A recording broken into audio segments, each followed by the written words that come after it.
All right, Path of Exile players, it's time to get excited, guys. We have, no joke, 11 new classes coming into PoE. So these are going to be Ascendency classes in the game. So keep that in mind. So you're going to have to ascend to access these. But yeah, these are straight up newer classes. Let's go ahead and check them all out. Some of these I have briefly seen, but a lot of these are going to be my first time. Like the Ranger, I have not seen what Daughter of Oshabi Ascendency is going to do. So let's go ahead and check it out. So for starters, Let's look at all of like the big nodes. In between, some of these are going to be like really small. It's probably like dexterity, maybe some evasion rating, maybe some other stat like ailment avoid. But for the most part, these big nodes are the things that I want to focus in on. So let's get started. So first off, we have force tracking, which gives us 2% increased attack damage per evasion rating. Rare and unique enemies within 120 meters have mini-map icons. Okay, so that's pretty cool. You can stack a bunch of evasion and you're getting more damage, essentially. With more evasion rating. I think this is cool. And on top of that, I like this feature. This feature was actually in the game at one point. I forgot what the league was called, but there was a league where you have to get these little wisps, and that was in the game. And I actually think this is a really cool thing to have the little icons. It's almost like Subo from Diablo, right? You have the little markers. And we have Oath of the Magi. So defenses from equipped body armor are doubled if it has no socketed gems. That's pretty dang cool. And then we have 60% to all elemental resistances if you have an equipped helmet with no socketed gems. We have increased maximum life if you have equipped gloves with no socketed gems.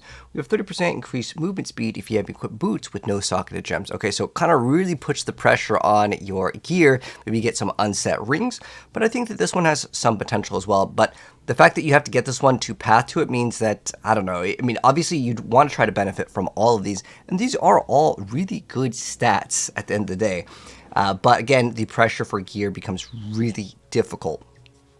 But what's the helmet one? Oh, dang, that sucks, because I always like to have Ascendency for the helmet, which lets you activate a spell in your helmet, which allows us to teleport as a like Ranger or Deadeye build. Well, in this case, it's going to be the new one over here called Daughter of Oshabi. But this is kind of basically a remix version of what we already had before, but I still liked this season. And then we have Illuminating Wisps. We have +2 maximum number of Sacred Wisps and +2 number of Sacred Wisps summoned. Is this like a new... Okay, I'll have to like double check what this actually is. I don't know if they'll have it in this here. Then we have Spell Slinging. So supported skills by Spell Slinger have 50% increased cooldown recovery rate. And skills supported by Spell Slinger have 50% reduced mana reservation. And then I'll try to zoom out here so you guys can read it maybe a little bit better. Okay, here we go.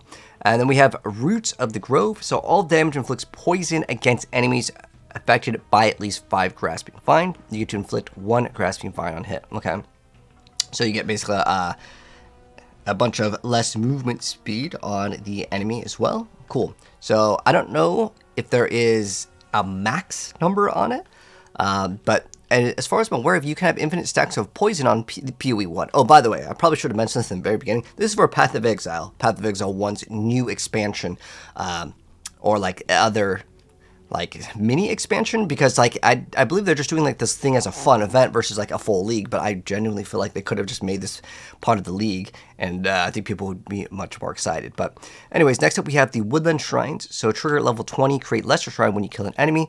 Now that doesn't mean every single one enemy that you kill, but I think that this would be really cool if you were to mix in this with the gold that is a unique helmet. This is pretty dang awesome.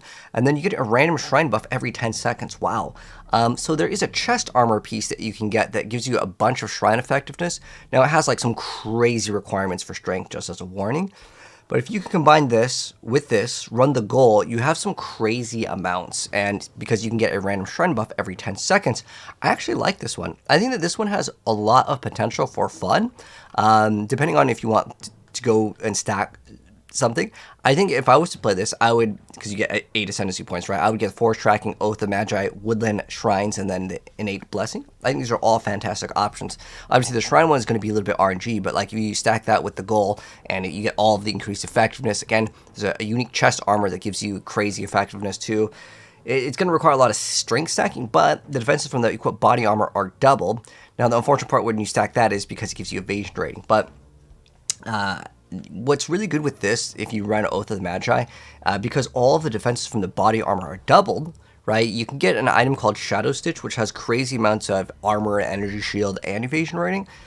I think that this one's got some good play with it, but again, if you want to run the Shrine, that's kind of another option. I like that class. I think that one is a very cool one. Next up, we got the Whisperer.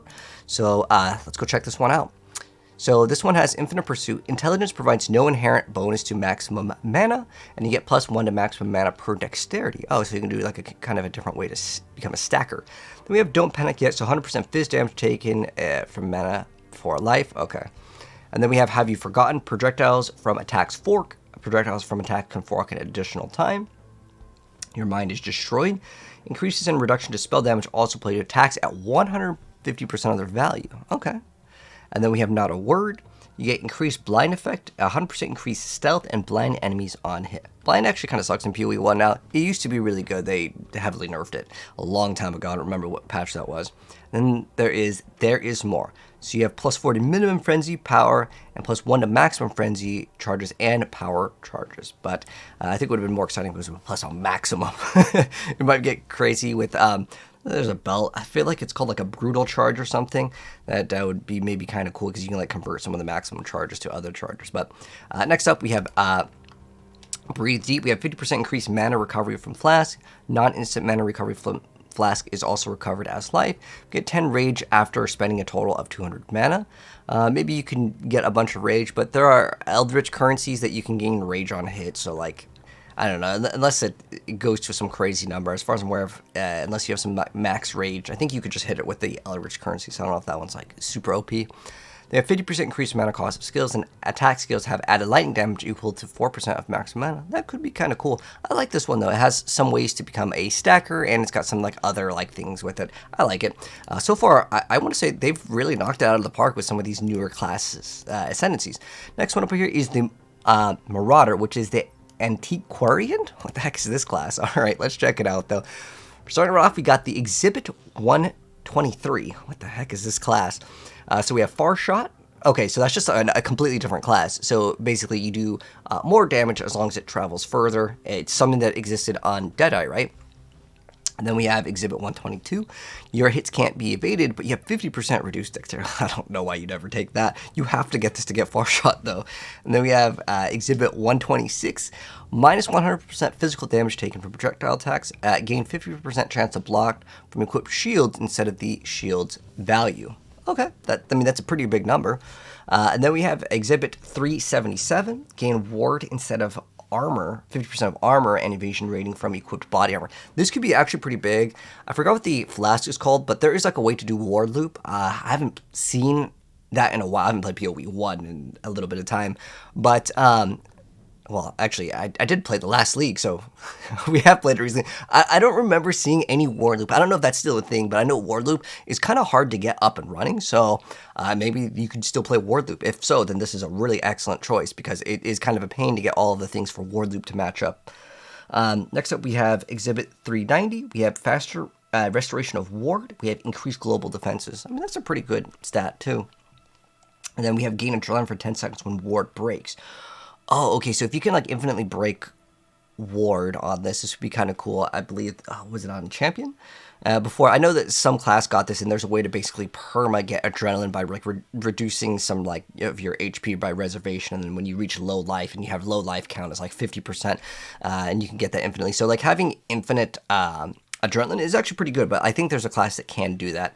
Then we have Whale Tooth, which gives us increased duration per 10 strength. Oh, this could be pretty big for certain things. I don't know, like Evolved Molten Shell is pretty crazy. I don't know if you're going to be able to 100% uptime certain things. I forgot the name of the gloves, but there is another thing where gloves can give you pretty longer duration or faster recovery of some of the, like, what do you call it, like a defensive skill. And then with Exhibit 24, you have no intelligence, but 150 strength. We have 1,000% increased stun block recovery. Oh, what was that jewel that gives you, like, it basically makes it so you take no, like, very little damage when you get stunned or something, or you damage recoup all of it. So there's a lot of crazy stuff that will, like, open up broken builds for sure, which I actually kind of like the idea. Like, so far, again, this one over here, like I said, I feel like there's a couple classes that, like, kind of do all of these already. But again, with the ward loops, if it still exists, I think this is cool. If ward loop is dead, then I mean, I'm not sure what the point of that is.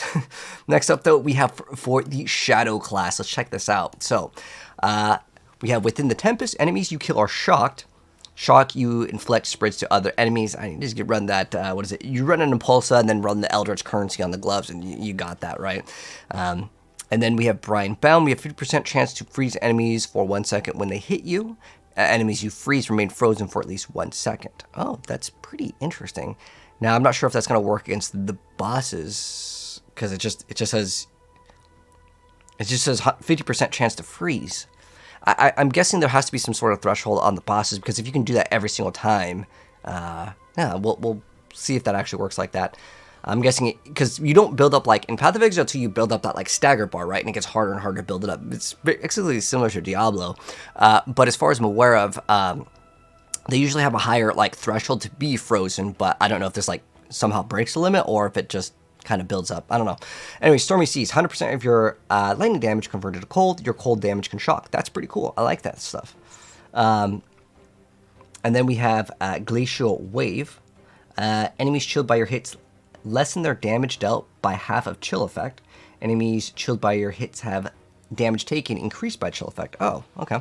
And then we have Changing Seasons. All damage taken from hits can chill you. The effect of chill on you is reversed. Okay, that's like, I think it's a ring, right, that does that? So that's kind of cool.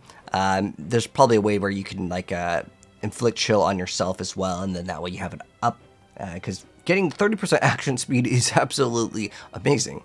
And then keep in mind, I'm pretty sure this changes all of the ascendancies too. I don't think we can just like select the regular ones.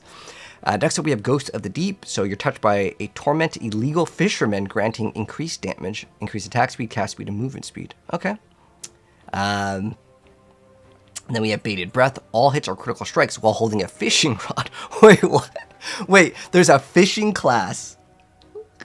You're touched by a tormented illegal fisherman. I think this is interesting. You get 100% crit. So wait, is fishing rod an item that like we can like modify now? I don't know. This is going to be something that is kind of new to me here. And then we have Screaming Reels, 50% more cast speed while holding a fishing rod. So like, what is the fishing rod in PoE? Actually, I have to check this out. Okay, so I had to check it out to see like what the heck a fishing rod was. As far as I'm aware of, there's one, I guess, and it's not cheap at all. I mean, look at this price. So like we have increased cast speed. The stats on it are so bad. We have increased quantity. I don't know if they're going to be adding more fishing rods. I'm hoping there's more than just fishing rod. There is also Reef Bane, which is that one. But is there anything else? Song of the Sirens fishing rod? Oh, okay, there's another one, but it's like 25 divines. It's like, as long as we can access this, because like the barrier to entry being so expensive, that's kind of concerning, but who knows? Maybe you can modify some fishing rods in the game. Next up, we have Sea Logs. We have extra cold and lightning resistances. Critical strike chance is increased by overcapped lightning resistance, and evasion rating is increased by overcapped cold res. Okay, very interesting. But yeah, I mean, you get 100% crit. Fishing build is a very interesting thing. I never would have expected that.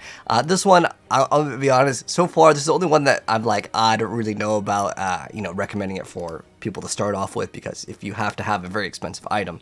All right, so next up, this is going to be for the Shadow as well. This is Servant of Arakali, so it has to do with like maybe some poison and spiders. So we have Grants level 20, Penance Mark. I'll have to see what that actually does. We have Fatal Bite, gain 30% of Fizz as extra chaos while at maximum power charges. We have 20% chance to gain a power charge on hitting an enemy with an affected spider web. And then this one, we grant ourselves a Envy skill, and Envy has no reservation, so you just gain some extra skill. We have Aspect of the Spider skill, which I believe didn't you acquire this by like was it Bestiary League or something like that? Like there's basically kind of set items in PoE. They never really like fully fleshed out on it. I mean, there's kind of a ways to do it, but then we have Skill Dancer. Enemies affected by your spider webs deal 15% reduced damage, and enemies affected by your spider webs have minus 15 res, so some survivability and damage. And then we have trigger level 20 raised spiders on kill. I wish it also said like when you hit like a boss or something, it has like a chance to spawn. Otherwise, like the build just kind of loses out on its value against bosses, right? Minions have a chance to poison and inflict withered. Okay, so they take more like, what is that? I think this is chaos. Like they take more chaos damage with wither. And then neurotoxin minions have 5 crit multi per weather debuff on the enemy. And minions base attack critical strike chance is equal to the critical strike chance of your main hand weapon. Okay, So as far as this goes, I mean, this one, it really depends on these skills. I couldn't tell you if I think that one is something I could recommend. Next up, though, for the Witch, we have the Harbinger. They actually kind of showed this one off. I actually did see this one, but this one's kind of fast over here. We have cooldown recovery. We have grants greater Harbinger of time skill. We have summon greater Harbinger of focus skill. We get to have buffs on us expire 30% slower, and debuffs on you expire 30% faster. So buffs expire slower, and buffs expire on you slower, and debuffs expire on you faster. So good stuff. Immune to curses while channeling, unaffected by chill while channeling, unaffected by shock while channeling.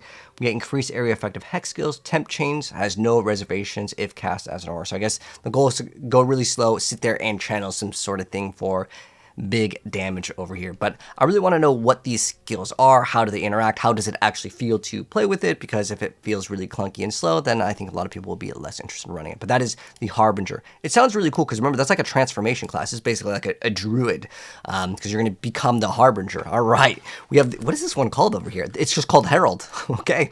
So we have +3 to all Herald skill gems. We have Scourge, which gives us Sentinels of Purity, maximum virulence. Minions deal 66% increased damage while you're affected by a Herald.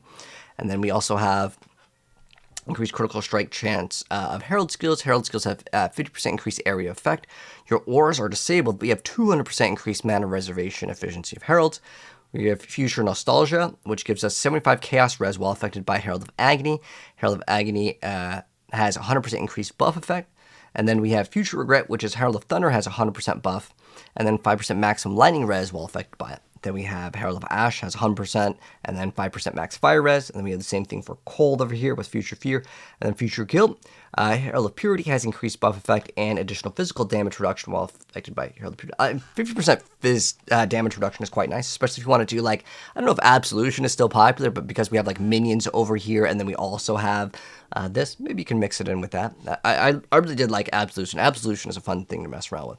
Then we have Retribution, which is 20% chance to gain elemental conflicts when you hit an enemy. Then we have Damnation, which is gain additional elemental damage reduction equal to half of your chaos resistance. Maximum endurance frenzy charges power is 0. Okay. I mean, that's kind of cool. It's just additional, so that's added, right? But I mean, if you're not really using the charges, maybe you can make use out of that. All right. So next up, we have on the do list, we have the Gamba. Oh, what's this? Let's see. What the heck is this one? I think I saw some of these and I was like, what the heck is this? All right. So for starters, we have Risk Aversion. We have 50% chance to avoid elements or just avoid being stunned. Honestly, I would rather just be 100% immune, not like 50-50. Unless you're just adding it up to have 100% avoidance, right?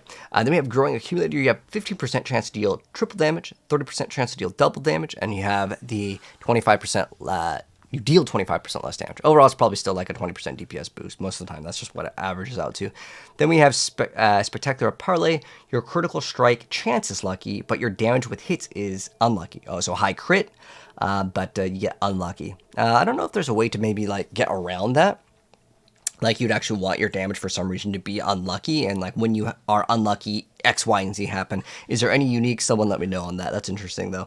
Heads, we have chance to block spell damage is lucky, and chance to block attack damage is unlucky. Then we have Tails, where your chance to block spell is unlucky, but your chance to block attack is lucky. Okay, so you can kind of make your build. Maybe you get like a bunch of bonuses based on like spell block or attack block, and you make a build around it. Then we have Overly Confident, which is damages of enemies hitting you is unlucky while you're at low life. By the way, to mention real quick, unlucky or lucky means it rolls the stat twice and takes whatever is the better or worse result. Unlucky obviously being the worst, but yeah. Then we have Risky Exploit. We have negative $25 ally res, but we have 50% chance for elemental resistance to count being 90% against enemy hits. I mean, these are all just RNG. I'm not sure, again, if there's some other way to get like all benefits off of it. Then we have hits have a 50% chance to treat enemy monster resistances as inverted. That's actually a pretty big amount. There's also, I think, like a 15% or 10%, or is it 25? I know that there is something that you can get on the tree that gives you a chance for it to be inverted. I think this is the first one that I'm like, okay, this is kind of cool. The rest of them, I'll be honest, is kind of mediocre. That's the way I see it, because there's always a huge downside. Now, if there are uniques in the game that can basically avoid these sort of like downsides, then this could be huge. Potentially one of the best classes. Again, you'd have to look at... Oh, wait. You know what's funny? I hear all the time people always say, Diablo, we need the Paladin class, Paladin class. People always talk about this, and Path of Exile is just like, yeah, we're adding the Paladin class. So Paladin, new class over here. All right, so Absolution. Oh, I was just talking about that. So curses you inflict on you instead of linked targets. Okay. And then 40% increased effect of non-curse auras from your skills while you have a linked target. We have +5 of all link skill gems. You lose no experience when you die because a linked target. Oh, I thought it was just you lose no XP. I was like, oh, finally. That's what I was looking for.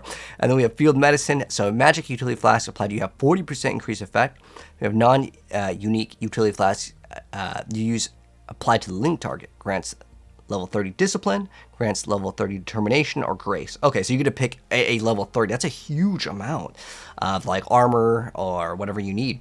And then Elemental Violence over here, which is 25% chance to trigger level 27 Elemental Relic when you or a nearby ally kill an enemy or hit a rare or unique enemy. That's what that other spider thing should have also had. And then we have Anointed Champion. You have Consecrated Ground while around you while stationary. Effects of Consecrated Ground you create linger. This is basically, how is it? Templar, Guardian?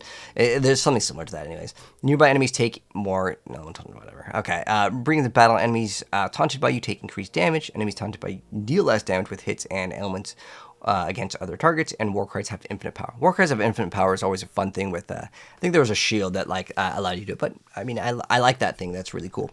And then as far as the Paladin goes, that's really weird. Like when I think of Paladin, I think of something that has like a shield that's going to have like a bunch of auras. I guess there is like that taunt. I really don't feel like this is like a Paladin class. I mean, the way I see it is like they always mention D2 inspiration, but like Paladin is like using an aura. This one there's some stuff to do with auras, but I didn't feel like it's that Paladin fantasy of like having a shield and going in.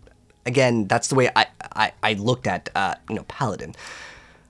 It's a duelist taking righteous pass. He's better to serve his allies, protecting them from danger and linking auras, as well as taunting enemies. But what about like the Paladin that has like the Blessed Hammer or something like that? I was really hoping we can do that. All right, let's check out the rest of the classes. So we have the Architect of Chaos and the Disciple of the Trial Master. Oh, this sounds interesting. Plus 3 level of Vol skill gems. Now, does that mean also if it's like, because you know how if you have a Vol skill gem, you get like the regular skill and the Vol one. I forgot how it works. If you get plus level of Vol skills, does that also mean the base gets +3? Because that's pretty big on spells for sure. But anyways, Glimpse of Chaos, we have increased maximum life for each corrupted item. We have increased maximum energy shield for each corrupted item, and -4 res for each corrupted item equipped. Oh, this is basically Shadow Stitch. It's a unique. And then we have a Depose Order, 50% reduce soul gain prevention duration. We have increased Vol skill critical strike chance of 286. Really random number though. And then we have Impure Blood, so we have like blood magic basically. So skills cost life instead of mana. We have Hewn Flesh, skills reserve life instead of mana. We have 100% increased life reservation efficiency of skills. Dissolution removes all your energy shield. Life that would be lost by taking damage is instead reserved until you take no damage to life for 1 second. That could be very interesting. I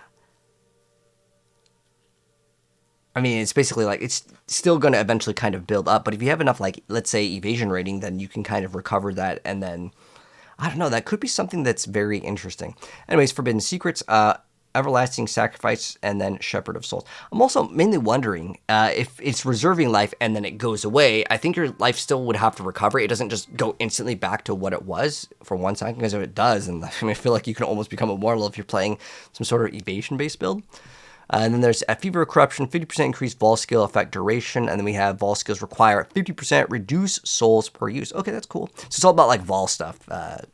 But yeah, like I said, I think that this one has some potential. Again, if you are able to have, I don't know if anyone's played like Vol Arc, or was it like Ice Nova? Like there are certain things when you do Legion, it just pops everything. And it's super satisfying. So that could be really fun for that. And if it still gives you +3 to the base of the skill, then I think this class is kind of maybe something to consider.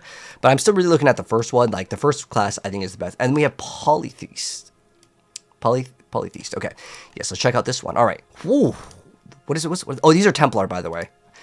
So Templar, we have Devout of Gruthkul. Wow, 300 max life, regenerate 8%? 8%. Well, this is like an armor, right? There's an armor that also gives you 5%. I mean, regenerating 12% of life just with this and that armor, right? I'm pretty sure there's an armor that gives you like 5% life per second. But like, that is a huge amount. But yeah, you get your spells do no damage and your spells are disabled. That's a pretty big thing. Then we have a bunch of charges over here. Honestly, you could just run Doedries and you can basically max that out. We have plus max cold res. Can't be frozen is a really good stat, but I mean, this one has some potential maybe. And then we have Devout of Phrecia. So enemies you hit recently have 100% reduced life regeneration, right? And 30% more maximum attack damage. That's pretty cool. Especially if you're playing any sort of lightning build. That's pretty big. I don't know if, I think they removed that node where like your Dawn crits are lucky with lightning. That they added it back in PoE 2, but in PoE 1, I'm pretty sure that's removed. Then we have Devout of Guru Khan. We have increased evasion rating while moving. Immune to burning ground, shock ground, chilled ground. Regenerate 4% life per second while moving. We also have increased mana regeneration rate while moving. So maybe you can consider running some sort of a build, I don't know, thinking like I was about to say Whirlwinds, I called Cyclone in PoE, but like that could be kind of interesting to be immune to the ground effects, but I don't know if that's going to be something that is like huge that people will want to mess around with. Then we have Devout of Solaris. Enemies are blinded, they're nearby. 100% increased critical strike chance against blinded enemies. Keep in mind, that doesn't just mean 100% like global crit. It's just, it still has to be based off of your weapon. So if your weapon has 5% crit and it's 100% increased critical strike chance, well, that's basically 5% crit. But enemies blinded by you have a 100% reduced critical strike chance. And we have Burning Hoof Prints, Abras Fury. Oh, that's cool. That's where you walk, and I think they like kind of explode. This may be fun. I don't know like how we can mess around with this. Yeah, I'm kind of interested in this one now, because if we can make like a walking simulator build, that might be fun. Then we have Devout of Yugioh. So Hex Reflection. Your hexes can affect hex-proof enemies, and you're immune to reflected damage. And then we have Devout of Lunaris, which gives us spells fire 2 additional projectiles. Okay, that's really awesome. Nova spells cast at the target location. Oh, that is awesome. PoE 2 actually added that. I like this one. This could be cool if you really didn't like casting around you. And then this one's kind of, like I said, I feel like Relic Cache, you could literally just push on like a Doedries and you'll have all of these. It's like one Chaos Orb for a perfect rolled one, and yeah, you gotta push the button, but yeah. So there's also, what is this other teaser that they're showing off over here? So we have other things that we can put in, and I like this over here. It looks like there's 6 slots for the map. That's cool. And then there's these idols. So these, I believe, you put these in here, right? Yeah, so this one shows Abyss cracks in your map have a chance to spawn all monsters at least magic. And then we also have Delirium in your maps increases 24% faster with the distance from the mirror. Your maps which contain breaches have 2% chance to contain 3 additional breaches. And then our maps have a 33% chance to contain Einhar, and it's unmodifiable. So basically what these do is drop. And it says place this item to the idle inventory at the map device to affect maps you open. Idols are not consumed when opening maps. So you get to use these infinitely. Oh, that's awesome. So it's basically like another way to modify maps. I almost feel like they should just add this in PoE 2. Like, this is great. Then we have crop rotation. Harvest crops in your maps contain only tier 1 plants. Harvesting crops in your maps has a chance to upgrade the tier of plants of different colors. And then we have another idol over here. Imprisoned monsters in your maps have at least 1 essence at the highest possible tier. Wow, that's really awesome. Your maps have 53% chance to contain a Legion encounter. Strong boxes open your maps have 5% chance to be openable again. I mean, overall, I mean, look at this one. This was a pretty dang good one. Like, the highest essence tier on every single, like, because you can get essences, as long as they don't change the Atlas, you can get a guaranteed essence every single time. Have at least 1 essence in the highest tier. Oh man, it's gonna like rock the prices of essences. But I mean, I think that's cool. And then we have Empyrean Ornament. Blueprints that drop in your maps have a 6% chance to be fully revealed, with 2% chance on completing your map to gain a free use of a special map crafting option. Ritual altars in your maps allow rerolling favors an additional time. Okay, cool. I mean, overall, these are really, really awesome. Like, I think this was a really cool announcement too. I don't know why they were saying like, guys, we're sorry, we don't know when the league coming out, and then they had all this like packed right behind. I mean, I don't really mind too much about like waiting for when this is coming out. Now, if you're to ask me, because I always like to talk about like what I think is going to be the best, even though I think we're still getting more, because they said there was supposed to be 19, and this is, what is this, 11? 11 new classes, right? These are 1, 2, 3, 4, 5, 6, 7, 8, 9. Wait.